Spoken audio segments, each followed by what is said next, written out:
Good morning friends. I hope आप सब अच्छे होंगे। आपका स्वागत है आपके अपने YouTube channel current affairs for exam में।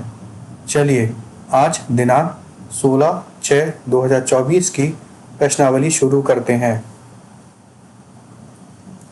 हाल ही में निम्नलिखित में से कौन यूएफसी में जीतने वाली पहली भारतीय महिला बनी है? विद्या नायर, पूजा तोमर, भक्ति काटुरिया, रिद्धि कुमार। इसका सही जवाब है पूजा तोमर।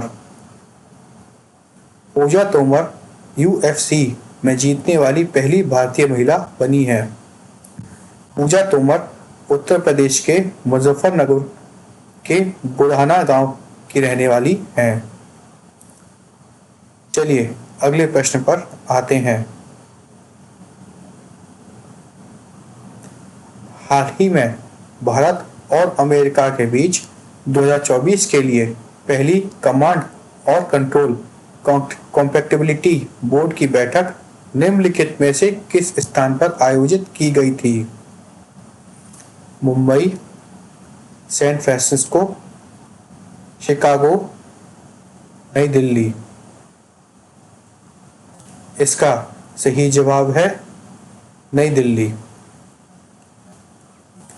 भारत और अमेरिका के बीच 2024 के लिए पहली कमांड और कंट्रोल कॉम्पैटिबिलिटी बोर्ड की बैठक हाल ही में नई दिल्ली में आयोजित की गई थी। चलिए अगले प्रश्न पर आते हैं। हर वर्ष अंतर्राष्ट्रीय परिवार दिवस कब मनाया जाता है? 15 जून, 16 जून, 17 जून, 18 जून। इसका सही जवाब है 15 जून। अंतर्राष्ट्रीय परिवार दिवस हर साल 15 जून को मनाया जाता है। चलिए अगले प्रश्न पर आते हैं।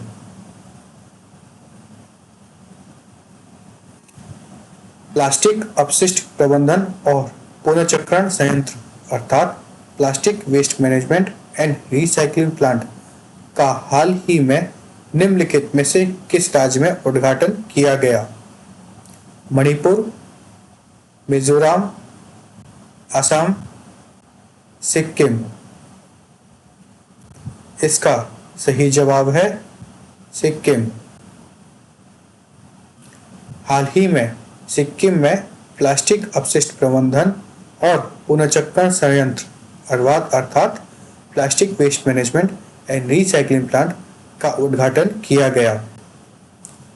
इस परियोजना का उद्देश्य प्लास्टिक कचरे को सड़क सामग्री और ईंटों में पुनर्चक्रित कर स्थिरता और स्थानीय आर्थिक विकास को बढ़ावा देना है।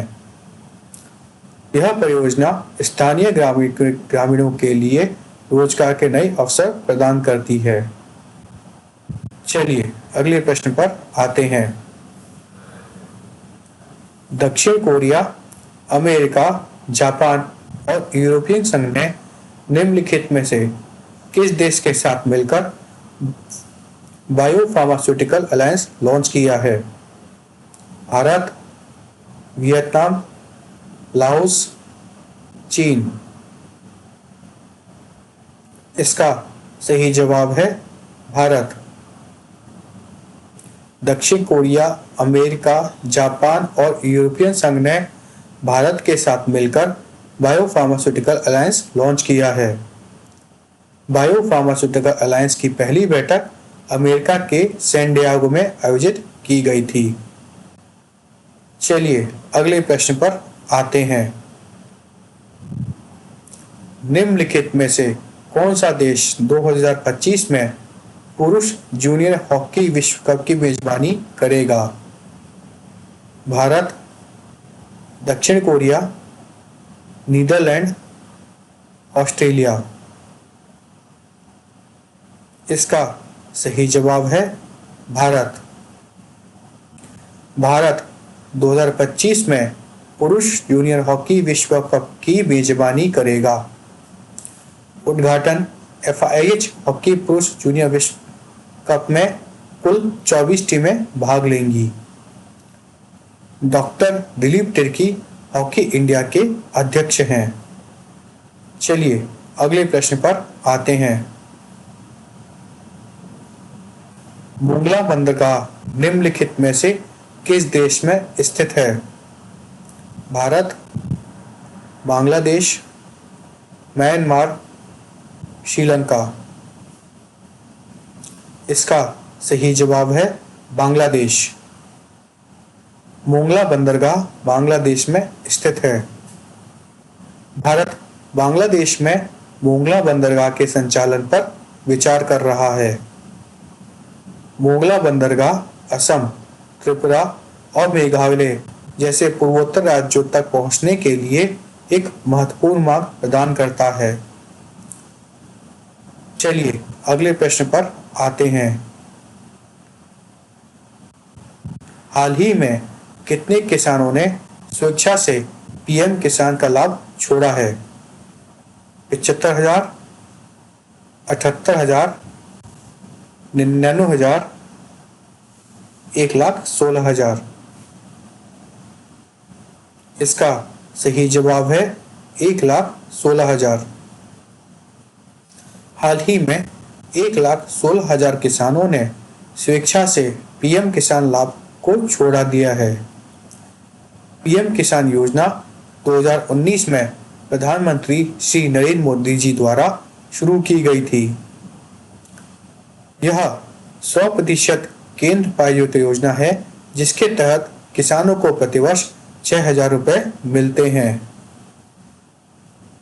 चलिए अगले प्रश्न पर आते हैं। निम्नलिखित में से किसे ईएसआईसी के महानिदेशक के रूप में नियुक्त किया गया है? कमलेश पांडे, विभा पडलकर, अनूप बागची, कमल किशोर सोन। इसका सही जवाब है कमल किशोर सोन। कमल किशोर सोन को ईएसआईसी का महानिदेशक नियुक्त किया गया है। चलिए अगले प्रश्न पर आते हैं। निम्नलिखित में से किसे वर्ष 2024 के लिए गुंडलेपा हल्लीकेरी पुरस्कार से सम्मानित किया गया है? Damon Galgut, Jenny Erpenbeck, Siddhalinga Pattanashetti, Jayne Anne Phillips. इसका सही जवाब है सिद्धलिंगा पट्टन शेट्टी।